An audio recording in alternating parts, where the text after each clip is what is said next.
आज ये जो प्रोग्राम सभापति जी ने आपको बताया कि कॉमरेड जसबीर के स्मरण में जो हर साल में 23 तारीख को अक्टूबर महीना का ये दिवस मनाया जाता है, उसको यादगार। इस साल कुछ कारण के वजह से शायद 21 के 22 आज कर रहे हैं, 23 के कुछ अलग काम उसके ऊपर आ गया। तो आज की ये जो प्रोग्राम है जो यादगार है, मैं भी तब DYFI का जनरल सेक्रेटरी था 80 से, और हरियाणा से मेरा ताल्लुक़ 81 से था। रेगुलर में हरियाणा से हर जिला में जाना, इंस्टीट्यूशन में जाना, DYFI का प्रोग्राम अटेंड करने सब करता था। उसी समय जो कॉमरेड जसबीर का जो हत्या का खबर हमको मिला दिल्ली में, ये बहुत ही एक दुखद संबंध था, क्योंकि हमारा वो साथी जो एक उसका परिचय आप सबको मालूम है, इतना लड़ाकू, संघर्षशील और इतना समझदार एक नेता, जिसको भविष्य में बहुत ही संभावना था राज्य का बड़े नेता के रूप में उभारने का। SFI का प्रेसिडेंट था और जन आंदोलन में भी उसका बहुत बड़ा भूमिका था। तो जब शत्रु दुश्मनों को रास्ता में वो अड़चने डालने लगा, बहुत सारे, जैसा प्रेसिडेंट ने बताया, तो सब लोग सोचा कि ये भविष्य में और भी तकलीफ देंगे। कर्मचारियों, यूनिवर्सिटी का प्रशासन और बाकी जो समाज विरोधी तत्व, तो उन्होंने तय किया कि इसको आगे बढ़ने नहीं देना चाहिए, और उसी के मुताबिक वो लोग उसको हत्या किया। मगर एक बात है, एक इंसान की हत्या करके उसको आइडिया को हत्या नहीं कर सकता, और वो आइडिया एक बार जब जन्म लेता है, आइडिया को भी हत्या ख़त्म नहीं होता, वो आइडिया जिंदा रहता है और लगातार बढ़ते जाता है, नया नया लोग के अंदर वो प्रभाव डालते जाता है। और आज आप 38 साल उसको याद इसलिए कर रहे हैं कि उसका जो आइडियाज़ आंदोलन के बारे में, देश के बारे में, इंसान का समस्या के बारे में, उस आइडिया आज सबका दिल में है और सब लोग उस आइडिया के लिए आगे बढ़ रहे हैं। तो इसलिए उसको स्मरण करना जो हमारा जो करते हैं, मैं उसको श्रद्धांजलि अर्पित करता हूँ, और उसको जो रास्ता छोड़ के गया, जो उसको याद करके हमारा हरियाणा में भी जन आंदोलन को आगे बढ़ाने के लिए आप सब काम करेंगे, इसी उम्मीद मैं व्यक्त करता हूँ। दूसरी बात है, आज कॉमरेड सीताराम येचुरी का याद में, कॉमरेड सीताराम येचुरी का बारे में, उसका व्यक्तिगत जीवन, उसका राजनीतिक जीवन, उसको आइडियोलॉजिकल मोरिंग्स, उसका पॉलिटिकल एक्टिविटीज, उसका पारिवारिक विषय, जनता के साथ उसका संबंध, ये तो एक लंबा इतिहास है, एक लंबा इतिहास है। और ये इतिहास संक्षेप में बहुत कुछ बता नहीं सकता, मगर कुछ मोटा मोटा विषय मैं उसको याद में आपके सामने पेश करूँगा। क्योंकि सीताराम से मेरा परिचय करीब 42 साल तो हम एक साथ था। मैं 80 साल में जब MP बन के दिल्ली आया,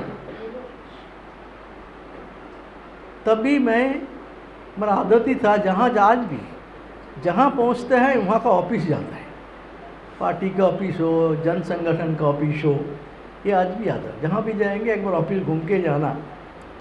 तो मैं पहले वहाँ पहुँच के, हम जब घर में गया, सामान वामान रख के, बोलिए यहाँ हमारा ऑफिस, बोला नीचे 22 नंबर में SFI का ऑफिस है। तो मैं नीचे आ गया और सीताराम देखा, एक लड़का बैठ के टेबल में बैठ के, वो उसका जो बहुत ऐतिहासिक काम था स्टूडेंट स्ट्रगल, वो इतना ऊंचा मार्ग का पत्रिका था। आज भी वो रेफरेंस के लिए उस सारे पुराना संख्या को देखा जाता है, उस समय का पूरा इतिहास, उसका विश्लेषण सब उसमें मिलेगा। तो वो लिख रहा है, तो मैं आया, मुझे पहचानता था बस बाय फेस, तब तो ज़्यादा परिचय नहीं था। फिर उस दिन वहाँ बैठा, बातचीत हुआ। तब से मैं पार्लियामेंट में जब रोज़ ही वही ऑफिस था एक, कोई बिल्डिंग में, दिल्ली पार्टी ऑफिस था 14 नंबर में, तो उसी ऑफिस में हम बैठता रह जाके, और सीताराम और हमारा जो नेता था 4-5 जो रेगुलर वहाँ बैठते थे, इंद्रानी थी और बाकी जी सब बैठते। हम देखता था सीताराम सुबह आके बैठ गया, लिखते ही रहता है, लिखते रहता है। और वो दरवाज़ा का गेट में एक चाय वाला होता था, नाम मैं भूल गया, शायद इंद्रजीत की याद होगा, चाय देता था। तो वो मट्ठी मिलता था उसका, लंबा लंबा मट्ठी। वो सीताराम वही एक मट्ठी और एक कप चाय बैठ के खा के वही करते रहते हैं। मैं दोपहर में आके पूछा, खाना खाया तू? बोल नहीं। तो मेरे वो परमानेंट ड्यूटी हो गया था, मैं दोपहर में पार्लियामेंट से वापस आएंगे तो उसको उसका घर ऑफिस से उठा के ले जाता, तो मेरे साथ दोपहर का खाना खिला के फिर उसको ऑफिस जाता था। इस तरह से उसके साथ मेरा बहुत गया। बाद में पारिवारिक संपर्क भी बना, पर्सनल रिलेशन भी बना, राजनीतिक सांगठनिक रिलेशन बना। तो उस सबसे उसके साथ हमारा परिचय था, एक साथ काम करने। वो 12 अगस्त 1952 उसका जन्म हुआ था। वो तेलुगु था मगर मद्रास में उसको जन्म था। और उसका बाप जब था वो था इंजीनियर, तो इंजीनियरिंग के काम पे वहाँ पोस्टिंग था, और वहाँ ही उसका माँ भी गवर्नमेंट एम्प्लॉयज़ थी। उसके साथ परिवार के साथ भी, विशेषकर उसका माँ का साथ हमारा बहुत ही, हमको अपना बच्चे की तरह देखते थे। जब ये आएगा दिल्ली हमसे मिल के बुलाएंगे, इस तरह बहुत ही प्यारे उसका व्यवहार थे।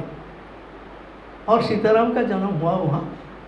उसके बाद वहाँ आंध्र प्रदेश से जो वहाँ का ही राज्य का ही मद्रास का ही वहाँ स्कूल में वो पढ़ने लगा, और वो पढ़ के वहाँ स्कूल में पढ़ा।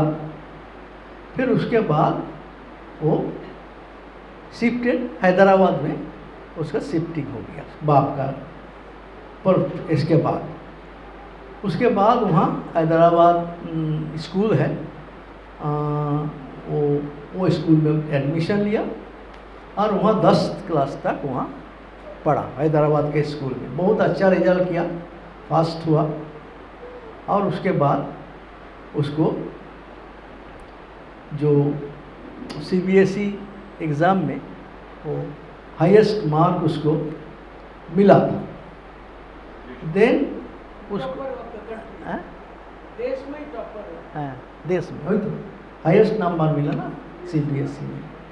तो उसके बाद वो फिर कॉलेज में एडमिशन लिया, और जाके स्टीफेंस कॉलेज में पढ़ा। दिल्ली का स्टीफेंस कॉलेज में MA पढ़ा, और MA में इकोनॉमिक्स में पढ़ा। और इसलिए वो बहुत ही बड़ा अर्थशास्त्री भी थे। और कम्युनिस्ट पार्टी का सेक्रेटरी होने के लिए अर्थशास्त्र इम्पोर्टेंट है। Economy is the basis of politics. इसलिए उसका वह सुविधा था, देश का, दुनिया का आर्थिक विषय पर उसका इतना गहरा नॉलेज था, सारे विषय चर्चा करके सही फैसला में पहुंचाना, पार्टी को गाइड करना। उसका जब मैं सेक्रेटरी नहीं देता है, पहले से ही उसका भूमिका इस व्यापार में हम लोग देखता था। तो उसके बाद वो पास किया, पास करने के बाद PhD में एडमिशन लिया, PhD करने लगा। मगर उसी समय हो गया इमरजेंसी, और आपातकालीन अवस्था में बहुत झमेला हुआ, सब लोग अरेस्ट हो गया। उस समय दिल्ली में जरा एक्टिव था सबके पीछे सुनील, सीताराम और प्रकाश और जो काम करते थे सब अरेस्ट हो गया। तो उसके बाद सीताराम और उसके पीएचडी कंप्लीट नहीं कर पाए, पीएचडी कंप्लीट नहीं कर पाए। उसके बाद से हम देखा कि जेएनयू में पढ़ने के समय स्टूडेंट मूवमेंट दिल्ली का मजबूती से गठन किया। जेएनयू में तो लीडर थे जेएनयू एसएफआई का, और बाद में पूरा दिल्ली में एसएफआई तैयार करने में उसका बड़ा भूमिका था। और वो एसएफआई करते हुए वहाँ जो उसका ऑल इंडिया एसएफआई के साथ वो 78 में उसका जॉइंट सेक्रेटरी हुआ और 84 में जाके एसएफआई का ऑल इंडिया प्रेसिडेंट हुआ था। जेएनयू में इतना पॉपुलर था, 3 बार लगातार जेएनयू स्टूडेंट यूनियन का प्रेसिडेंट हुआ। आज तक एक बार हुआ, कोई 2 बार, कोई हुआ, मगर 3 बार आज तक कोई प्रेसिडेंट लगातार चुनाव नहीं हुआ जेएनयू में। तो वहाँ उसका इससे पता चलता है एक इंसान कितना बड़े होता है, कितना सोच बूझ के होता है, कितना जनता के पास उसका एक्सेप्टेंस कितना होता है, एक पर्सनालिटी का एक परिचय है। और स्टूडेंट मूवमेंट जब कर रहा था तो अभी सीपीआईएम में ज्वाइन किया। 1975 में वो सीपीआईएम पार्टी में ज्वाइन किया दिल्ली में, स्टूडेंट ब्रांच से। उसके बाद दिल्ली पार्टी के साथ जुड़े हुए थे और बाद में पीछे नहीं देखा, लगातार आगे बढ़ते गया। वहाँ 1985 में पार्टी का सेंट्रल कमेटी में चुने गए। कलकत्ता कांग्रेस में मैं प्रकाश, सीताराम सभी वही साल में एक साल सेंट्रल कमेटी का मेंबर बना। उसके बाद सीताराम और भी आगे बढ़ा और भी जिम्मेदारी लिया। उसके बाद पार्टी एक सेक्रेटेरिएट बनाया सेंटर चलाने के लिए 5 मेंबर का। वो सेक्रेटेरिएट के मेंबर हो गए, सेंटर चलाने का काम करने। जो प्रेसिडेंट पीबीएम होता था, सुखजीत, बासुब्बन्नैया, सुंदरैया, ईएमएस, वो सब के मिल के साथ वो सेंटर चलाने में यंग जनरेशन को लाने का वो जो प्लान था उसी के मुताबिक ज्वाइन किया और पार्टी सेंटर चलाने का काम करने लगा। उसके बाद आखिर में जाके तो पार्टी का पॉलिट ब्यूरो मेंबर और उसके बाद 2015 में जाके पार्टी का ऑल इंडिया पार्टी के जनरल सेक्रेटरी चुने गए थे। तो उसका पार्टी में भी उसको जो लगातार उसका जो यात्रा था, ये यात्रा हम देखा लगातार ही उसका एडवांसमेंट का इतिहास। बेहतर काम किया, बेहतर पोस्ट में गया और बेहतर सर्विस वहाँ रख के संगठन के लिए दिया है। ये हमारा उसका साथ देखा है।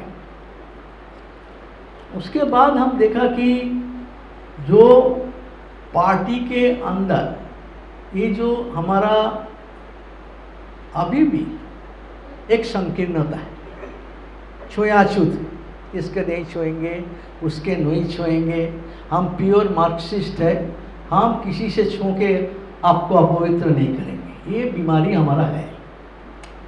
पहले और ज़्यादा था, आजकल तो अनुभव से थोड़ा कम हुआ, मगर सबसे तब हम लोग बोला नहीं, हमको यूनाइटेड ऑर्गेनाइजेशन करने का काम करना। और मेरे तो खून में है बंगाल का, वहाँ 52 से देखता जन्म से लेफ्ट फ्रंट। इतना बड़ा लेफ्ट फ्रंट, इतना लंबा लेफ्ट फ्रंट दुनिया कभी नहीं था, लेफ्ट पार्टी में एक था। तो मैं जब दिल्ली आया, दिल्ली आके 80 में मैं दिल्ली आया जनवरी में, और तय हुआ एक ऑल इंडिया यूथ ऑर्गेनाइजेशन बनाने का फैसला। और वही 80 का 1, 2, 3 नवंबर 80 हमारा पहला कॉन्फ्रेंस हुआ लुधियाना में। वो कॉन्फ्रेंस में मैं ऑल इंडिया जनरल सेक्रेटरी चुना गया, DYFI। तो DYFI, FI और SFI संयुक्त रूप से हम छात्र युवा आंदोलन में काम करने लगा। और तब भी हम लोग तय किया कि हम सब अकेला कुछ नहीं कर सकते, इतना बड़ा देश, इतना दुश्मन, हमको गोल बंद करना पड़ेगा। तब सीताराम को भी बहुत कांटेक्ट था, मैं भी गया, कांटेक्ट हुआ। 12-13 जो संगठन है, राष्ट्रीय छात्र संगठन, युवा संगठन, उससे संबंध किया और उसके बाद पहला यूनाइटेड फ्रंट हम गठन किया 84 में, all India student youth struggle committee. उसके बाद से यूनाइटेड मूवमेंट हमारा आगे ही बढ़ते रहे, अभी आज भी चलने का काम चल रहा है और सीताराम इसमें काफ़ी अच्छा भूमिका लेता, कॉन्टैक्ट करके लोग से लाना, समझाना, ये सब काम किया। तो ये था हमारा सीताराम के साथ एक साथ काम करना। मगर पार्टी के जो काम था, कॉमरेड सीताराम, कॉमरेड सुरजीत के साथ हमारा main day to day leading activity comrade Surjeet ही करते थे, नेशनल इंटरनेशनल। और सीताराम सब बराबर ही कॉमरेड सुरजीत का एक सहयोगी के रूप में हर जगह जाना, हर मीटिंग में जाना, हर फैसला में मदद करना, ये सब काम वो बराबर करने लगा। ये सीताराम का ये एक बड़ा भूमिका था।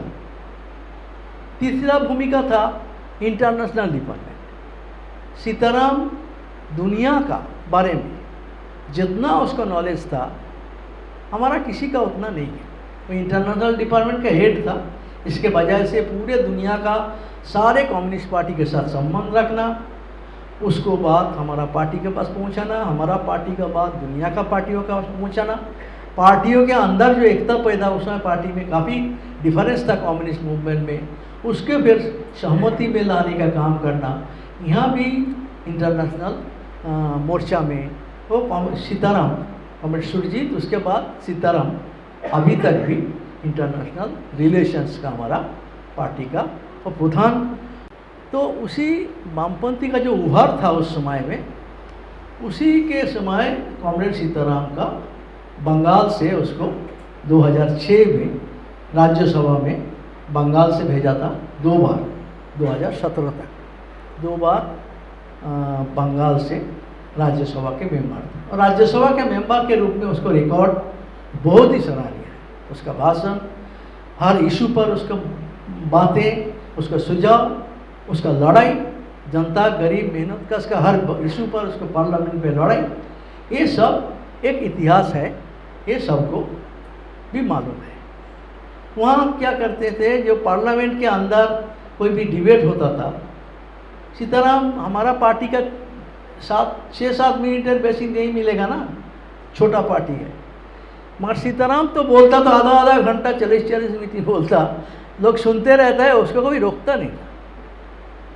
ये उसका एक बहुत ही बड़ा एक भूमिका पार्लियामेंट में हम देखा और हर बात में उसका जो योगदान था पार्लियामेंट का, विषय को समृद्ध करने का, आप लोग ये भी इतिहास है। एक समय हम देखा था पार्लियामेंट में राष्ट्रपति के भाषण पर जो भाषण होता है, उसमें सब मेंबर अमेंडमेंट लगाता है, संशोधन। आज तक कोई संशोधन कभी पास नहीं हुआ। सरकार रिक्वेस्ट करता था और आखिर में वो विड्रॉ कर लेता। मगर सीताराम 2 संशोधन पेश किया था 2016, और वो इतना मौलिक था विषय पर, तो उसको सारे पार्लियामेंट में उसके समर्थन मिला, तो इसलिए उसको विड्रॉ नहीं हुआ। आखिर में सरकार को वो 2 संशोधन स्वीकार करना पड़ा था, जो कि आज तक कभी पार्लियामेंट में राष्ट्रपति भाषण पर कोई संशोधन स्वीकार नहीं हुआ। तो इसलिए उसका जो कैपेसिटी हर क्षेत्रों में, मैं एक थोड़ा बताने के लिए बोल रहा हूँ, उसका ये सब कैपेसिटी हम लोग नोट किया है। उसके बाद हमारा देश का जो विदेश नीति है, इसका बहुत बड़ा क्रिटिक वही था, साम्राज्यवाद विरोधी, मार्किन साम्राज्यवाद, अमेरिका साम्राज्यवाद के खिलाफ उसका जो योगदान, बहुत ही बड़ा योगदान था। और साम्राज्यवाद के जो साजिश है, थर्ड वर्ल्ड कंट्रीज के खिलाफ, चाइना के खिलाफ, समाजवादी कैंप के खिलाफ, ये सारे विषय को वो सीताराम बहुत ही मजबूती के साथ साम्राज्यवाद विरोधी संग्राम में वो उसका लीडरशिप का भूमिका हम लोग देखा है। हमारा देश का संविधान था, उसका संविधान पर उसका इतना विश्वास था, इतना भरोसा था, गहरा ज्ञान था। इस संविधान को रक्षा करने के लिए आखिरी दिन तक जिंदगी का वो लड़ाई लड़ा, क्योंकि वो मानते थे संविधान ही है हमारा देश का जो जनवाद है, ये जनवाद जो जनवादी एक डेमोक्रेटिक हमारा सिस्टम है, सेकुलरिज्म हमारा बेसिक प्रिंसिपल है, भाईचारा, और यहाँ जो हमारा नेशनल यूनिटी इंटीग्रिटी है, हमारा फेडरल सिस्टम बहुत मजबूत है, अलग अलग देश राज्य अलग अलग भाषा, इसलिए एक नहीं हो सकता। फेडरलिज्म का संविधान का जो विशेषता है, ये फेडरल इसलिए लिखा था जहाँ राज्य और केंद्र दोनों मिल के चलेंगे। तो ये सब विषय पर सीताराम को बहुत लड़ाई किया। जब भी इस विषय पर कोई हमला आया, सरकार से आया और बाहर से आया, हर समय संविधान को जो मौलिक मूलभूत बात थे, हर बात के डिफेंड करने के लिए सीताराम बहुत ही महत्वपूर्ण भूमिका पास किया। इसलिए जब 370 कश्मीर को आरएसएस का बराबर प्लान था, शुरू से आरएसएस का प्लान था, जैसे 1925 से जो नहीं यहाँ ये देश में माइनॉरिटी नहीं रहेगा, माइनॉरिटी को हटाना ही उसका मेन प्रोग्राम है। और वो फैसीवाद से प्रेरित है। फैसीवाद जर्मनी थे, इटाली थे, क्या किया था, एक टारगेट किया था फैसीवाद लाने के लिए, इसको टारगेट करके उसके खिलाफ इतना घृणा फैलाना है कि लोग उसके खिलाफ लड़े, उसको ख़त्म करें, बाकी सब कुछ भूल जाए, पागल हो जाए लोग उसके खिलाफ लड़ने के लिए। तो फैसीवाद का चरित्र है, फैसीवाद से ये प्रेरित है आरएसएस। तो हमारा देश में वो लोग तय किया था, एक तो टारगेट करना पड़ेगा, वो सोचा था मुसलमान, और मुसलमान के टारगेट करके उसके खिलाफ कितना बदनाम किया जा सकता, कितना अन्याय उसके खिलाफ जनमत उसके खिलाफ लिया जा सकता, उसको कैसे ख़त्म किया जाएगा, उसको भारत में सेकेंड क्लास सिटीजनशिप के रूप में रहेगा, उसको ह्यूमन राइट्स तक ख़त्म किया जाए, ये सब आरएसएस का जो बातें हैं, ये बात के वो सबसे लक्ष्य था कि कश्मीर हमारा देश का सेकुलरिज्म का एक प्रतीक था।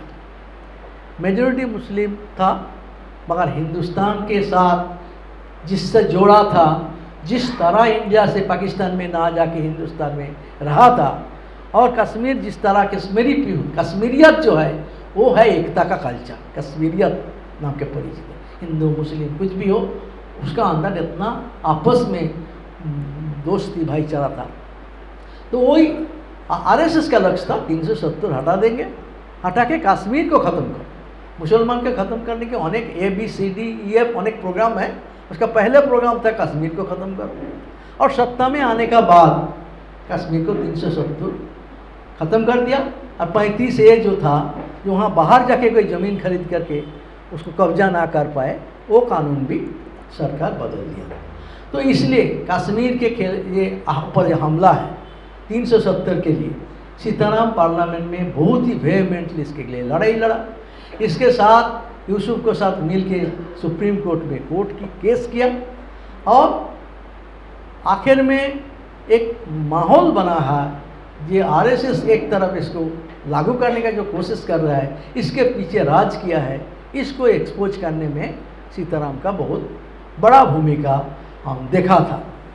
उसके साथ साथ और जो हमारा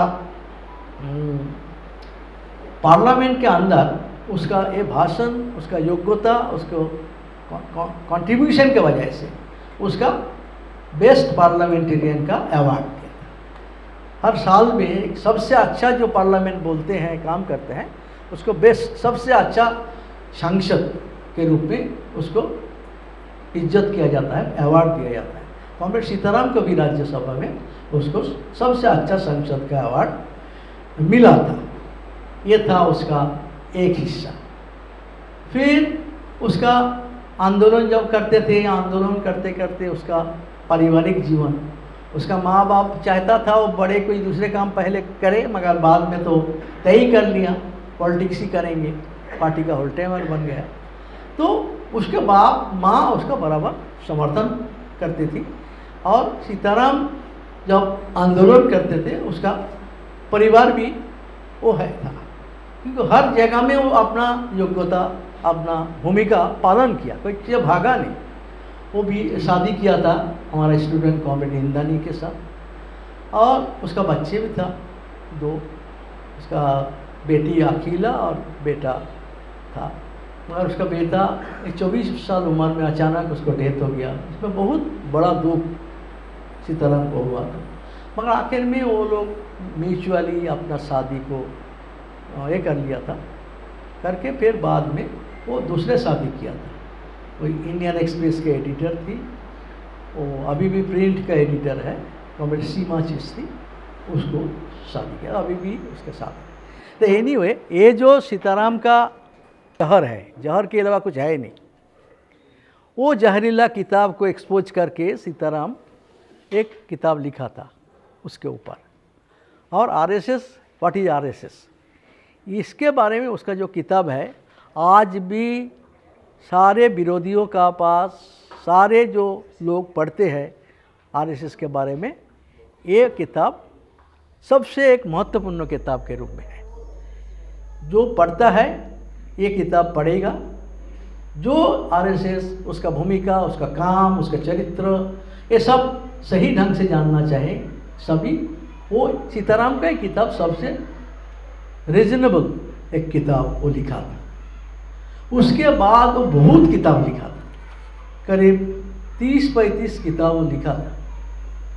वो मैं नाम बोल नहीं रहा, 30-35 किताब उसका है, हर विषय पर, संविधान पर, कास्टिज्म पर, धर्म और सांप्रदायिकता पर, सेकुलरिज्म पर, फिर पार्लियामेंट्री सिस्टम के पर, डेमोक्रेटिक सिस्टम के पर, ये सब विषय पर सीताराम किताब लिखा था, छपा है, करीब 26-27 किताब वो लिखा था। उसको किताब भी, उसका मतलब पढ़ना, लिखना, हर विषय पर इंटरवेन करना, हर विषय को व्याख्या करके जनता के सामने ले जाना, पार्टी के सामने ले जाना, उसका जो एक कैपेबिलिटी था वो उसका प्रमाण यही है। तो इसलिए सारे जो बात मैं इसलिए कुछ गिनाया, इसके लिए इसलिए गिनाया कि उतना उसका बहुमुखी जो उसका प्रतिभा, मल्टीफेरियस, हर मुद्दे पर उसका जो सोच था, और वो सोच ऑर्डिनरी सोच नहीं था, यूनिक सोच था, जो आम आदमी का सोच से बहुत ऊपर था, और पूरे देश और दुनिया का इंटेलेक्चुअल का साथ वितर्क करने के लिए, डिबेट करने का लायक उसका सारे सोच था। इसलिए ये सारे किताब वो लिखा है, उसमें बात को लिखा है। और उसके साथ साथ मैं उसके अभी कुछ बात बताऊंगा आपको कि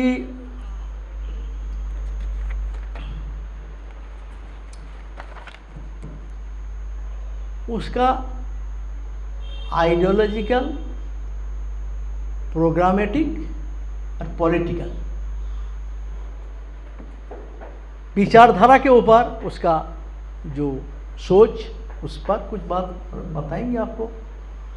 उसके बाद हमारा पार्टी का जो प्रोग्राम है, कम्युनिस्ट पार्टी प्रोग्राम पर चलते हैं, ये प्रोग्राम के बारे में उसका अंडरस्टैंडिंग था क्या, और उसके बाद देश का राजनीतिक दलों के, राजनीतिक पार्टियों के बारे में उसका जो सोच था। इसमें उसका बहुत कुछ काम हम आपको बता सकता। जब एक तो बात है कि राजनीतिक ये डिबेट, आइडियोलॉजिकल डिबेट में सीताराम मार्क्सवादी कम्युनिस्ट पार्टी का लीडिंग रोल प्ले किया, और उसके जो आपको मालूम है कम्युनिस्ट दुनिया में 60s में कम्युनिस्ट दुनिया में काफ़ी डिबेट हुआ। एक तरफ डिबेट का लीडरशिप में चीन था, एक तरफ रशिया था, और रशिया में गोर्बाचोव आने का बाद मार्क्सवाद को खारिज करने का जो उसका वक्तव्य था, ग्लासनोस्ट, पेरेस्ट्रोइका, ये सब बोल के नया नया सब थ्योरी दिया था। मार्क्सवाद पुराना हो गया, इसलिए मार्क्सवाद के खिलाफ वो जो उसका रशिया का पार्टी जो बात रखा था, चीन का पार्टी उसको विरोध किया था। हमारा CPIM शुरू से इसका साथ दिमाग था, सहमत कभी नहीं था। और इस बात को मार्क्सवाद लेनिनवाद के आधार पर स्टैब्लिश करने का काम में सीताराम का बहुत बड़ा भूमिका था। लेखनी के जरिए हो, डिबेट के जरिए हो, भाषण के जरिए हो, ये इस मार्क्सवाद लेनिनवाद को, जो मार्क्सवाद आज भी कितना रेलेवेंट है, इसका ज़रूरत आज कितना है, ये अचल नहीं हो सकता, ये विज्ञान है। इसको हर तरह का व्याख्या देके सीताराम को हम देखा इस बारे में काम करने के लिए। इसलिए जो मार्क्सवाद का बेसिक एक पोस्टुलेट्स था, जो कॉन्ट्राडिक्शन से सब कुछ बनता है, सब कुछ आगे बढ़ता है। एक कॉन्ट्राडिक्शन का जो थियोरी था, गोर्बाचोव इसको अस्वीकार किया और पूंजीवादी मानना, साम्राज्यवाद के साथ तीसरे दुनिया का अलग अलग ग्रोथ के अंदर जो विरोध है, ये विरोध को वो अस्वीकार करने का जो पेरेस्ट्रोइका दिया था, इसके खिलाफ लड़के ये कॉन्ट्राडिक्शन का सही मीनिंग क्या है, कहाँ कहाँ ये कॉन्ट्राडिक्शन फंक्शन कर रहा है, इसको इस्टेब्लिश करने के लिए सीताराम का बहुत बड़ा भूमिका था। उसके बाद हम देखा कि जब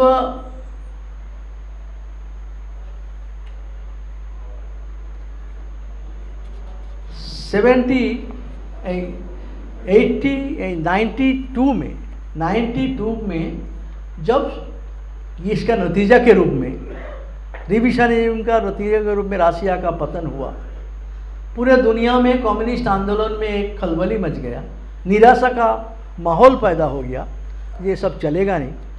उस समय हम देखा दुनिया का कम्युनिस्ट पार्टी का आंदोलन के सामने सीताराम का भूमिका देखी। उन्होंने इसके खिलाफ खड़ा हुआ। अब देखा है नहीं, मार्क्सवाद कभी अचल नहीं हो सकता, और उसके आधार पर उन्होंने वो पूरे दुनिया का कम्युनिस्ट पार्टियों का संबंध किया। और 93 में कलकत्ता में पहले बार रशिया का पतन के बाद कम्युनिस्ट पार्टी के साथ कोई संबंध नहीं था, बिखर गया था। सीताराम इनिशिएटिव लेके 93 में कलकत्ता में कम्युनिस्ट पार्टी को मीटिंग बुलाया था। करीब 31-32 पार्टी वहाँ योगदान किया था, और वहाँ हर पार्टी ने अपना अपना थीसिस पेश किया था आज के मार्क्सवाद उसका बारे में। वहाँ हमारा पार्टी का जो दलील डॉक्यूमेंट था, वो डॉक्यूमेंट कॉमरेड सीताराम लिखा था, वही प्लेस किया था। और उस मीटिंग में हमारा पार्टी का जो आइडियाज़ है काफ़ी इन्फ्लुएंशियल साबित हुआ था, और इसमें सीताराम का मुख्य भूमिका था ये आइडियोलॉजिकल डिबेट को चलाने में। इसके साथ साथ हम और भी देखा जो हमारा पार्टी प्रोग्राम को जो अपडेट किया गया। 1964 में पार्टी प्रोग्राम तैयार हुआ था। इस पार्टी प्रोग्राम जब तैयार हुआ था, बहुत डिबेट हुआ था पार्टी के अंदर, CPI के साथ अलग होके, CPI का नीति के साथ डिबेट करके ये पार्टी प्रोग्राम 1964 में लिखा गया था, और वो प्रोग्राम एडॉप्ट हुआ था 7th पार्टी कांग्रेस। मगर बाद में दुनिया में जो बदल आ गया, तब तो रशिया था पहले प्रोग्राम का, रशिया नहीं है, समाजवादी दुनिया नहीं है, और बहुत सारे सवाल के ऊपर सवाल उठ गए। तो इसलिए तय हुआ था कि हमारा पार्टी प्रोग्राम को अपडेट करना चाहिए। ये सब नया जो विषय उभर के आया है, इसको विश्लेषण करने के बाद कितना हम एक्सेप्ट करेंगे, कितना नहीं करेंगे, रिजेक्ट करेंगे, इसके आधार पर हमको नया प्रोग्राम को लिखना है। तो ये नया प्रोग्राम लिखने के समय पार्टी के अंदर हमने देखा कि जो डिबेट हुआ पॉलिट ब्यूरो में, सेंट्रल कमेटी में, वहाँ जो मूल फॉर्मुलेशंस है पार्टी का, वो फॉर्मुलेशन का ज़्यादातर ये कॉमरेड सीताराम का कंट्रीब्यूशन है। पॉलिट ब्यूरो का प्रोग्राम था, मगर इसको रचना में सीताराम का काफ़ी भूमिका था और पार्टी अपडेट हुआ और बाद में 20th कांग्रेस में जो उसको रखना है पार्टी प्रोग्राम कांग्रेस में, कॉमरेड सीताराम ही ये डॉक्यूमेंट को प्लेस किया था और उसके बाद उसको असाधारण विश्लेषण क्षमता था। कोई चीज़ का इतना जटिल हो उसको इतना सहज करके इतना एक्सप्लेन करते थे ये हमारा किसी के लिए समझने लगे कोई समस्या नहीं होता, सब लोग समझ सकता था। तो पार्टी नया प्रोग्राम को जो एक्सप्लेन किया और 20th कांग्रेस में अपडेटेड प्रोग्राम, ये सब घटना से उसका जो भूमिका, उसका जो गहराई से नॉलेज, इसको भाई बताने के लिए मैं कुछ घटना को आपको बता रहा हूँ। इसके बाद मैं बोला आरएसएस के बारे में। आज उस समय हमारा पार्टी भी आरएसएस के बारे में जितना जोर से लड़ना चाहिए था उतना नहीं लड़ा। सोचता था इतना बड़ा खतरा के रूप में नहीं देखा, मगर कॉमरेड सीताराम ने पहले से और आखिरी दिन तक जिंदगी का जो हमारा देश का राजनीति का, हमारा समाज नीति के, हमारा जो सेकुलरिज्म का, हमारा संविधान का, हमारा हकीकत, हमारा राजनीतिक अधिकार, ये सब का दुश्मन है आरएसएस। ये आरएसएस आएगा सब कुछ ख़त्म कर देगा। तो इसको ठीक ढंग से जनता के सामने पेश करने के लिए उसका काम था। और वो हमारा आरएसएस के ऊपर आई थिंक सबसे बड़ा अथॉरिटी हिंदुस्तान में था एजी नूरानी साहब ने वो भी बताया, ये सीताराम जिस तरह प्रेजेंट किया है आम लोग के लिए ये असाधारण है। इसी लाइन पे आरएसएस के बारे में मूल्यांकन करना चाहिए, इसको समझना चाहिए। तो इसलिए ये भी इसका एक बहुत बड़ा भूमिका इसको रूप में देखिए। ये सब इडियोलॉजिकल लड़ाई है, विचारधारा का संघर्ष है, ये विचारधारा का संघर्ष में। उसके बाद मैं बोला जो आपका पार्टी प्रोग्राम जो हुआ नया, वो भी विचारधारा है। पुराना विचारधारा में कुछ परिवर्तन करके नया विचारधारा किया होगा, कहाँ तक एक्सेप्ट करेंगे, कहाँ तक रिजेक्ट करेंगे, ये वितर्क करने के बाद इसको मैं पहले बोला आपका सामने इसको रखा था। उसके बाद ये किया हुआ हमारा पॉलिटिक्स, हम बोला हमारा प्रोग्राम में कि इंडियन पॉलिटिक्स 2014 के बाद राइट विंग शिफ्ट हुआ, राजनीति दक्षिण साइड में झुकाव हुआ। और तो आरएसएस के फिलॉसफी एक्सेप्ट करने के बाद, बीजेपी सरकार आने के बाद हमारा राजनीति का जो मुख्य धारा हो गया वो दक्षिणपंथी हो गया। आर्थिक, सामाजिक, सांस्कृतिक सब बातों में वो उसी रास्ता में वो राजनीति को ले गया है। इसलिए इस राजनीति के खिलाफ हमको सही वैज्ञानिक दृष्टिकोण से हमको हमारा देश का राजनीति, हमारा अर्थव्यवस्था, हमारा शोषण व्यवस्था, हमारा समाज का जो कॉन्ट्राडिक्शन, ये सब को हमको समझना पड़ेगा, समझाना पड़ेगा, क्योंकि आरएसएस सबसे बड़ा दुश्मन है। ये आरएसएस आएगा दुनिया में, हिंदुस्तान में और कुछ बचेगा नहीं, सब खत्म कर देगा। इस ऑलरेडी हम देख रहे हैं काफ़ी कुछ ख़त्म कर दिया और कुछ दिन रहेगा तो बाकी सब कुछ ख़त्म करेगा। तो इस बात को लेके उन्होंने उसको वो इस डिबेट में आखिरी दिन तक कॉमरेड सीताराम रुचि लिया और ये लड़ाई को लड़ा। और पार्टी टैक्टिकल लाइन में जो हमारा राइट विंग के खिलाफ लड़ने का हमारा टैक्टिक्स क्या होना चाहिए, ब्रॉड यूनिटी कैसा होना चाहिए, किसके साथ जाना चाहिए, कहाँ तक जा सकता, क्या नहीं कर सकता, ये टीट बीट सारे विषय को लेके हमारा पार्टी का गाइड ऑफ एक्शन क्या होना चाहिए, इसके मुताबिक ये भी कॉमरेड सीताराम का और एक बड़ा बात है। इसके बाद जो हमारा जो फिर हिंदुत्व के बारे में आरएसएस के जब प्रचार है, इसका सही मायने क्या है, हिंदुत्व क्या है, इसका मतलब क्या है, इसके भी विस्तार से कॉमरेड सीताराम ने देशवासी के सामने रखा है। ये हिंदू और हिंदुत्व एक नहीं है।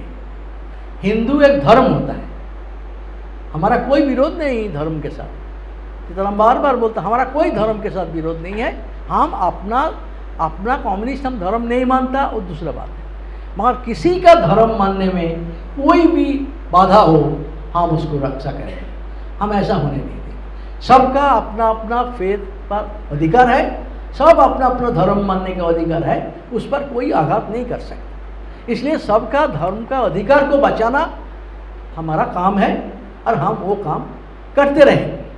और उस तरह लड़ाई उन्होंने किया है धर्म को, मगर आरएसएस का जो धर्म है वो धर्म नहीं है, वो धर्म का राजनीति है। धर्म मानना अपना मुक्ति के लिए, अपना भलाई के लिए, अपना चिंता का लिए, धर्म लोग को विश्वास है वो करेंगे, इसमें कोई बाधा डालने में हम उसको रुकेंगे। मगर धर्म के नाम पे व्यापार कर ये धर्म का सबसे बड़ा अपमान है।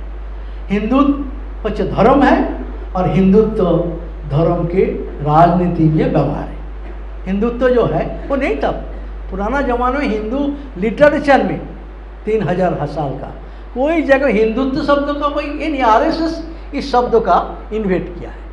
और इसका मतलब यही है कि एक हिंदू धर्म का एकमात्र धर्म के नाम पे, एकमात्र धर्म के नाम पे प्रतिष्ठा करने के लिए बाकी सारे धर्म को जलील करो, अपमान करो, ख़त्म करो और हिंदू धर्म के नाम पे राजनीति करो। ये जो है आरएसएस का फिलॉसफी, ये है हिंदुत्व। बहुत लोग समझते नहीं, हम लोग इसके पल्ले क्यों पड़ रहे हैं। लोग हिंदुत्व सुन रहे हैं तो हिंदू तो ही है, मगर उसका फ़र्क क्या है दोनों में। एक धर्म है और एक धर्म के खिलाफ एक साजिश है। ये जब तक लोग नहीं समझेंगे इसी के पल्ले में लोग पड़ जाते हैं। इसको बहुत बारीकी से इस हिंदू और हिंदुत्व के बाद फर्क क्या है। हम हिंदू धर्म के लिए, हमारा संरक्षण के लिए हमारा कोई एतराज़ नहीं है। हम उस पर धर्म पे कोई भी हमला होगा हम उसको बचाएंगे, मगर हिंदुत्व के नाम पे हमारा देश में ये राजनीति करेंगे, सांप्रदायिकता करेंगे, फैसिवाद कायम करेंगे, इसको हम कभी स्वीकार नहीं करेंगे। ये जो है सीताराम नहीं, जरूरत नहीं इसको हिंदू सीताराम का ये जो बात है हम लोग इसको उसके पास देखा है। उसके बाद है हमारा अभी 25th पार्टी कांग्रेस होने वाला है फरवरी महीना। इसको भी चिंता शुरू किया था कि इस बार हमारा एक सोच है, हम पार्टी कांग्रेस में 2 महीना पहले एक रेजोल्यूशन देता है प्रस्ताव, वो पढ़ते हैं, पढ़ के उससे कॉन्फ्रेंस में पारित होता है। इस बार सीताराम जब था हम लोग बैठ के वो भी उसका भी आइडिया था कि हमको एक तरफा होता है, मगर अगले पर जो टैक्टिक्स लिया था अगले पार्टी कांग्रेस में उसका इवैल्यूएशन पहले होना चाहिए, उसके इवैल्यूएशन के बाद अगले कार्यक्रम तय होना चाहिए। तो इसलिए 2 हिस्सा में हमारा डॉक्यूमेंट को बांटने का फैसला हुआ है। पहला होगा पार्टी का पिछले टैक्टिकल लाइन का क्या प्रयोग हुआ, क्या कमजोरी है, क्या अच्छाई है, इसको रख के उसके आधार पर पॉलिटिकल रेजोल्यूशन अगले पार्टी का रेजोल्यूशन ये होगा। ये बात भी सोचने शुरू किया था, मगर आखिर तक उसको जाना पड़ा और अपना काम पूरा कर नहीं पाया। ये सब बात को हमको देखना पड़ेगा। तो इसलिए हम उसका जो राजनीति में जब भी कोई हमारा एक बेंट आया, हर बेंट बांक जो आता है, मोड़ आता है, हर मोड़ में सीताराम का काफ़ी बड़ा भूमिका हम देखा है। इसलिए आज कॉमरेड सीताराम ना होना हमारा लिए एक बहुत ही बड़ा दुखद बात है। उसको जो हम स्टूडेंट लाइफ में जो यूनाइटेड मूवमेंट को आगे बढ़ाया था, उसी दृष्टिकोण से वो सीताराम काम किया है। जन आंदोलन में मजदूर किसान का आंदोलन जब भी कोई इशूज आया, हर आंदोलन के सामने रहा, उसको सलाम दिया। विशेषकर हम जब किसान आंदोलन कर रहा था, सीताराम ही एक ही लीडर था, हम बोलते एक ही लीडर था जो शुरू से आखिर तक हमारा ये आंदोलन को समर्थन करते थे हमको सलाह मशवरा देता था और हमारा आंदोलन के पीछे बाकी राजनीतिक पार्टी को समवेत करता। हम जब भी भारत बंद का कॉल दिया एसकेएम, सीताराम ने सब पॉलिटिकल पार्टी से बात की करके सब पार्टी को राजी कर रहे। हम तो सीधा बात नहीं करता पार्टियों के साथ। तो इसलिए हम जो किसान आंदोलन के पक्ष में दूसरे राजनीतिक पार्टी के अंदर हमारा जो सोच है क्या किसान आंदोलन का, ये बात ले जाने के लिए कोशिश की, मगर हमारा ऐसा मदद बहुत ही नेता नहीं करते। तो ठीक है, किसान कार्य करने दो, मजदूर कार्य करने दो, मगर उसके अंदर जो हम एक जनमत उसके पीछे मोबिलाइज करना, उसको मजबूत करने के लिए, उसको जीत के और आगे बढ़ाने के लिए हम देखा सीताराम ऑलवेज हमारा इस काम में मदद किया, हमको सहयोग किया, ये सब हम देखा है। इसके साथ साथ हम और भी देखा, कोई सवाल उठता था पार्टी के सामने, वो सवाल को एक तो पार्टी के अंदर डिबेट करके फैसला करना और पार्टी के सामने उसको व्याख्या करना, इसमें उसका जो कैपेसिटी था हम लोग को किया है। हम से अंदर उस सब का कमी है और वो इस सब काम को पूरा करता है। सीताराम का और जो दूसरी बात है, मैं बोल रहा था कि जो यूनाइटेड मोर्चा को मजबूत करना, कि हम किसान आंदोलन में एक नया आइडिया पिछले 10 साल से इस्टेब्लिश करने की कोशिश किया। वो हम उसको कहता है, नाम दिया है हम लोग इशू बेस्ड यूनिटी, मुद्दा आधारित एकता। सब संगठन का अपना नाम है, अपना झंडा है, अपना प्रोग्राम है, अपना कार्यक्रम है, सब अलग अलग है, संविधान है, कोई अपना को ख़त्म करके नहीं आएगा, सब अपना अपना बरकरार रखेगा। मगर इसके बाद भी ऐसा कुछ इशू हो सकता 2, 3, 4, 5 जहाँ सब लोग सहमत है। तो जहाँ सब लोग सहमत है उसमें एक साथ काम करो। सब लोग सहमत होने से, जहाँ डिफरेंस है अपना अपने जगह में है, कोई प्रॉब्लम नहीं है, उन्हें कोई विरोध नहीं है, मगर जहाँ सहमत है उसमें हम एक साथ काम करेंगे। ये इशू बेस्ड एकता, आज जो इस आंदोलन के वजह से हम मोदी के खिलाफ, जो किसान विरोधी मोदी गवर्नमेंट है, किसानों का दुश्मन है, उसका जो किसान विरोधी रवैया है, किसान के साथ जो बार बार विश्वासघात किया है, गद्दारी किया है, ये सब बात को लेके हम किसान संगठन 500 किसान संगठन इकट्ठा, 500 संयुक्त किसान मोर्चे 1-2 संगठन नहीं है, 500 संगठन, दुनिया में इतना संगठन इकट्ठा नहीं। मगर इसमें राष्ट्रीय संगठन है, राज्य का संगठन है, जिला आधारित संगठन है, बहुत संगठन है, गांव भी है, उससे बड़ा नहीं है, मगर फिर भी इशू में ये सब इकट्ठा हुआ है। और इसको एकजुट करके हम इतना बड़ा किसान आंदोलन किया, जो 56 इंची सीना को भी झुका दिया, मोदी को हराया। किसान के हाथ में मोदी हरा, किसी का बस अभी तक हरा नहीं, सब बोला मोदी को हरा नहीं सकते, मगर किसान ने उसको हराया। और ये जो किसान के अंदर एकता, इस एकता को बनाने में सबसे ज़्यादा सहयोग कोई राजनीतिक नेता किया हमको तो सीताराम। सब समय हमारा ये आंदोलन को पीछे रहा, एडवाइस किया और कैसे इसको आगे बढ़ाया जाएगा, ये काम में वो अपना भूमिका निभाया। तो इसके साथ जो हमारा कम्युनिस्ट पार्टी के सामने जो राजनीतिक एकता तैयार करने का जो काम राजनीतिक नेता का है, इसमें सीताराम का भूमिका अपरिसीम है। क्योंकि सीताराम क्या था, हमारा तो बहुत नेता को हम बदनाम करते हैं, ठीक से बात नहीं करता, डांटता है, मिलता नहीं टाइम पे, वे ये सब बहुत लोग बहुत कार्य बोलता है, वहाँ सीताराम के बारे में कभी नहीं बोलता। वो उसका फेस ऐसा था, वो जैसा हंस रहा है, वो हंसता नहीं हंसी, और उसका फेस ही ऐसा था। कभी उसका वो जवान में कभी ऐसा नहीं देखा वो गुस्सा है। और कोई भी कॉमरेड नीचे से लेके ऊपर तक कोई भी समस्या देखे सीताराम से मिलना चाहेंगे, सीताराम आज तक कभी इनकार नहीं किया। और हमारा ये कल्चर है, कॉरपोरेट कल्चर हमारा पार्टी का, 10 बजे से 5 बजे तक, 10 बजे आएंगे 5 बजे चले जाएंगे।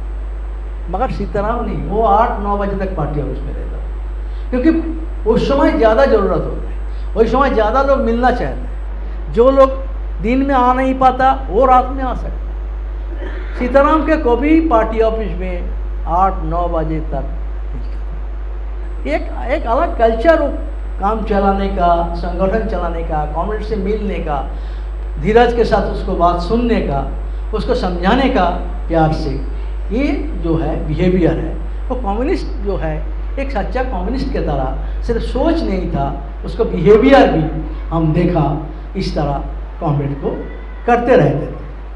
तब उसके बाद डिफरेंट तो बहुत बहुमत है, उसको नज़दीक लाने का जो काम है ये सब लोग नहीं कर सकते, मगर सीताराम ने करके दिखाया। बीजेपी सत्ता में आने का बाद ये जितना रीजनल पार्टी व दूसरा पार्टी है वो इकट्ठा नहीं हुआ, वो कोई अपना अपना लड़ता था, हारता था, ये सब करता था। मगर सीताराम इतना मेहनत किया, सबके साथ इंडिविजुअली बात करके एकताबद्ध होने का ज़रूरत कहाँ है, डिफरेंस अभी रास्ता में नहीं आना चाहिए, क्यों, फैसीवाद का चरित्र क्या है, ये हम सबको क्या खतरा पैदा कर सकता है। एक नेता के साथ बातचीत करके समझाया, लगातार 1.5-2 साल काम किया और करके आज जो इंडिया 18-19 पार्टी का जो मोर्चा, ये सीताराम का मेहनत का फल है। ये सिर्फ हम नहीं बोलते, वो जब सीताराम का जो शोक सभा हुआ था, 12-13 पॉलिटिकल पार्टीज का लीडर है, एक लीडर ने बोला कि हमारा इंडिया गठबंधन बनाने में सीताराम का सबसे ज़्यादा भूमिका था। खड़गे बोल रहे हैं, मुझे सुबह शाम फ़ोन करेगा, दादा आप उससे बात किया था, किसी के अंदर कोई सवाल है, हम मुझे बता देता था सुबह, जैसे बात करो इसमें उसका कोई है, शाम को पूछेंगे आप बात किया था। मैंने इतना मॉनिटरिंग करता था कि हम लोग को ऑलवेज कोशिश करना पड़ता था कि हम इकट्ठा। एक आरजेडी नेता तो बोला सीपीएम का सेक्रेटरी नहीं है, सेक्रेटरी ढूंढ रहा है, मगर हम अपना मोर्चा का नेता को दिया है। तो इस तरह उसका ऊपर भरोसा था, तो इसलिए वो बोला, राहुल गांधी किया बोला मीटिंग होगा और मीटिंग के बाद एक रेजोल्यूशन होता है, सब लोग रेजोल्यूशन लिख के लाएंगे, एक भी एक्सेप्टेड नहीं होगा, आखिर में सीताराम जो देगा that will be accepted, only his resolution will be accepted, बाकी रेजोल्यूशन में कुछ ना कुछ कमी रहेगा, गलत रहेगा, मगर वो सीताराम फाइनली सीताराम जो रेजोल्यूशन बनाएगा वही होगा मोर्चा का रेजोल्यूशन। तो ये जो इसका मतलब यही नहीं है ये कितना ज़्यादा गुण रहने से तो बाहर का लोग भी स्वीकार करें।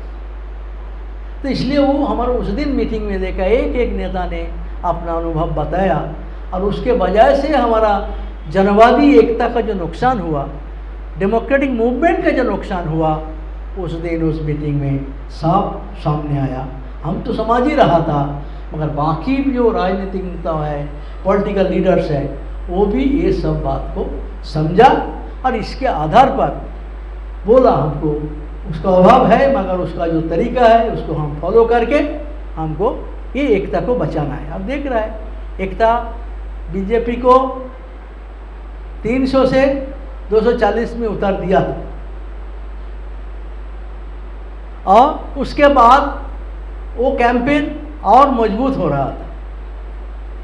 अभी भी है, हरियाणा में थोड़ा गड़बड़ हुआ, क्यों हुआ आपका मालूम है कि सब कारण, मगर पूरा देश में आज भी पॉलिटिकल पार्टीज का जो विश्वास, खोट में कोई विश्वास में कोई कमी नहीं आया। सब पार्टी ने मानते हैं कि हम लोग को एकजुट होकर काम करने के बिना हमारा अस्तित्व नहीं रहेगा, डेमोक्रेसी नहीं रहेगा, सेकुलरिज्म नहीं रहेगा, संविधान नहीं रहेगा। ये जो फेथ है, ये फेथ अभी राजनीतिक दल में आया, इसलिए कुछ भी डिफरेंस रहे वो डिफरेंस हो गई। पॉलिटिकल पार्टी अपना अपना प्रोग्राम है, कोई तो अपना ख़त्म करके नहीं आया। अब पॉलिटिकल पार्टी चीनी नहीं है जो पानी में दे तो मिल जाएगा, मेल्ट नहीं होगा ना, पॉलिटिकल पार्टी तो मिल नहीं जाएगा। और सब ये अरे मिलेगा नहीं, मोर्चा को भी एक पार्टी नहीं है, एक पार्टी एक साथ मिल सकता, मगर अलग अलग पार्टी को भी मेल्ट नहीं होता। मगर एक साथ काम करने का माहौल तैयार करके काम कर सकता। ये है तरीका मोर्चा चलाने का। और दूसरे है सबको रेस्पेक्ट करना। कोई छोटा हो बड़ा हो, वो समझे हमारे इज्जत नहीं मिल रही, वो नहीं रहेगा। मगर हमारा बहुत सारे पॉलिटिकल लीडर ऐसा नहीं करता, जिसके वजह से वो एकता बनाने में उसका भूमिका में कमजोरी हो जाती है। मगर सीताराम के ऊपर भरोसा था सबको बराबर से देखना, सबके साथ मिलना, सबको इज्जत देके एक साथ रखने का कोशिश करना, एक दूसरे के साथ कोई विरोध हुआ उसके बीच में जाके मिलाने का कोशिश करना, ये जो उसका गुण था, ये गुण आज बहुत ही विरल है। हमारे लिए आज संदेह है इस रोल प्ले करने वाला लोग भारत का राजनीति में अभी है क्या, ये संदेह लोगों के दिमाग में है। एनीवे, लोग बराबर नहीं रहता, जो जाता चले जाता हो जाएगा, दूसरा को पूरा करने का कोशिश करना चाहिए, ये तो एक बात है। इसलिए कॉमरेड, हमारा जो आज भी बीजेपी सरकार रोज 11 साल में एक भी प्रोग्राम नहीं लिया कि जो जनता का हित में। शुरू से संविधान तोड़ने का जो काम किया अभी कर रहे हैं। संविधान में सेंट्रल गवर्नमेंट स्टेट गवर्नमेंट लिखा है, कौन क्या काम करेगा वो लिखा है। मगर सेंट्रल गवर्नमेंट क्या कर रहा है, राज्य सरकार का सारी क्षमता छीन के, जिसको कानून बनाने का हक नहीं है उसका, वो राज्य का कानून वो जबरदस्ती बना रहे हैं, संविधान को तोड़ रहे हैं। संविधान को जो गाइडेंस है, ये गाइडेंस को मानने के लिए तैयार नहीं है। फेडरलिज्म का खत्म करने का कोशिश कर रहे हैं। संविधान, हमारा कोई संविधान में हमारा जो व्यवस्था है उसको एक के बाद एक तोड़ रहा है। हमारा दुनिया में नागरिक होने का संविधान में रूल्स है। नागरिक कभी धर्म का आधार पर नहीं होता। कोई देश में जो जन्म लेता है वो स्वाभाविक रूप से नागरिक होता है। ये है दुनिया में, हमारा देश में, दुनिया के इंटरनेशनल रूल्स है। मगर हमारा देश में वही था। मगर बीजेपी सरकार आके CAA बनाया कि एवं मुसलमान को नागरिकता नहीं देगी। तो धर्म के आधार पर नागरिकता कभी होता नहीं, और उसको करने का कोशिश किया। इस तरह कश्मीर को पहले ही बोला, 370 खत्म करके उसको खत्म करने का कोशिश किया। और जो जनता का एकता को तोड़ने का जो काम कर रहा है, जात के नाम पे, धर्म के नाम पे, ये आप सबको मालूम है। हम लोग बार बार कहा था कि भाई जात के नाम पे हमारा देश में बहुजाति, बहु धर्म, बहु भाषा है। ये हमारी इच्छा में नहीं हुआ, ये देश में है, हजारों साल से है। इसको कैसे हैंडल किया जाएगा, इसलिए जो सेंसिटिविटी होना चाहिए, जो मनोभाव होना चाहिए, उस मनोभाव का अभाव ये सब बिखार देगा। मगर RSS बीजेपी इससे स्वीकार नहीं करेगी। वो उसका जो फिलॉसफी है हिंदुत्व का, उसी का आधार पर वो बांटने का राजनीति, क्योंकि वो मालूम है इकट्ठा होगा तो उसके खिलाफ चला जाएगा। बांट के राजनीति करने का जो ब्रिटिश का टैक्टिक्स है, वो एक तरीक़े से किया, बीजेपी दूसरा तरीका से कर रहे हैं। हम लोग बोल रहे हैं कि हमारा देश में जो दलित है, पीड़ित है, आदिवासी है, सबसे ज़्यादा मार खा के शोषित हो रहा है, उसका आबादी बढ़ते जा रहा है, भारी आबादी है उसकी। मगर 30 साल पहले उसको एक काउंटिंग हुआ, 30 साल हो गया, उसका आबादी आज कितना है किसी को मालूम नहीं। हम बोलते हैं सबको बराबर का हक देंगे। बराबर का हक देने के लिए उसके लिए बजट तैयार करना पड़ेगा, उसका अभाव के कितना खर्चा होगा देखना पड़ेगा, उसका आधार पर पैसा डालना पड़ेगा। मगर आज 30 साल में उसका आबादी क्या है किसी को मालूम नहीं। 30 साल पहला पुराना संख्या में आंकड़े में करोगे तो पूरा नहीं होगा, हो नहीं सकता। तो आज उसका आबादी क्या है, उसके आधार पर उसको योजना तैयार करना, उसको विकास का काम करना। सिर्फ भाषण देने से विकास नहीं होता, सबके साथ सबको विकास, इस तरह झूठे बयान देके जनता का गुमराह करने का जो काम है वो कर रहे हैं, मोदी कर रहे हैं। मगर इतना सबका विकास इससे नहीं होता। हम लोग बार बार बोलता है कि भाई इसको गणना करो, गिनती करके इसके आधार पर हमको हमारी योजना को नया सिरे से डालना पड़ेगा। मगर बीजेपी करने के लिए तैयार नहीं है। ये नहीं है, क्योंकि दलित को नीचे रखना ही उसका काम है। हमारा संविधान को जो मर्यादा है दुनिया में, इक्वल बराबरी का हक का एक डॉक्यूमेंट के रूप में दुनिया मानते हैं। आज बीजेपी चाहता है, आरएसएस, कि हमारा देश के ये संविधान हम ख़त्म करना चाहिए। वो बोलता है ये तो चामार ने बनाया था, वो प्राइवेट ने बोलता है ये चामार ने बनाया था, ये हमारा संविधान हम नहीं मान सकते। हमारा संविधान क्या होगा? मनु संहिता। मनु संहिता आखिर में भारत का संविधान। मगर मनु संहिता क्या है, जो भी थोड़ा पढ़ा है वो मालूम है। मनु संहिता में महिला का कोई हक नहीं है। महिला का पाँव के नीचे रहना है, गुलामी करना है, ये नोक के बराबर है। उसके ऊपर इतना खराब खराब निर्देश है। वो आज का ज़माना में, एडवांस ज़माना में महिला के उसी जगह ले जाना चाहता है। दलित का तो इंसान नहीं मानता, वो तो दलित है। तो इस तरह जो मनु संहिता में जिस तरह अपर कास्ट का सारे क्षमता अपना हाथ में रखने के लिए बाकी कास्ट के ऊपर जो दमन नीति उसमें लिखा गया है उसमें चलेगा, तो रोज़ हिंदुस्तान में घर घर में सिविल वार। तुम जबरदस्ती करे मारोगे वो मानेगा नहीं, जब नहीं मानेगा तो लड़ेगा। तो ये मनुवाद हिंदुस्तान को बर्बाद करने का नीति है, ये सांप्रदायिकता को इस्टेब्लिश करने का एक दलील है। मगर उसको हजार साल पुराना डॉक्यूमेंट को आज लागू करना चाहता है। आज का परिस्थिति इतना बदल गया, शिक्षा, एडुकेशन, महिला अधिकार, दलित अधिकार, ह्यूमन राइट्स का विकास, ये सब इतना हुआ है आज के ज़माना में, वो पुराना नहीं चल सकता। और बीजेपी आरएसएस बोलते हैं वही होगा हमारा आने वाला दिन का संविधान। तो ये सब बात जो है, इसके खिलाफ जो लड़ाई है, ये लड़ाई का जो रीढ़ का पत्थर बनाया, जो रखा था बुनियाद रखने के लिए, कॉमरेड सीताराम का बड़ा भूमिका था। ये बुनियाद स्थापित करके कैसा फैसिबाद के खिलाफ लड़ा जाए, कैसा हमारा एकता को बरकरार रखा जाए, कैसा हमारा दलित गरीब पिछड़े हुए लोगों को अपना हक दिलाया जाए और उसको कोई छीन ना सके। जिस संविधान उसको रक्षा कर रहा है वो संविधान को कैसे बचाया जाता है, ये सब बात हम लोग सीखा है। इसलिए कॉमरेड, ये जो कॉमरेड सीताराम के जो विषय है जो आपके सामने मैं रखने का कोशिश किया है, ये सीताराम का चाहे पर्सनल लाइफ हो या पॉलिटिकल लाइफ हो, और उसके साथ साथ जो लड़ाई, ऑनेस्टी के लिए लड़ाई लड़ना, वो सीताराम बहुत मानता था।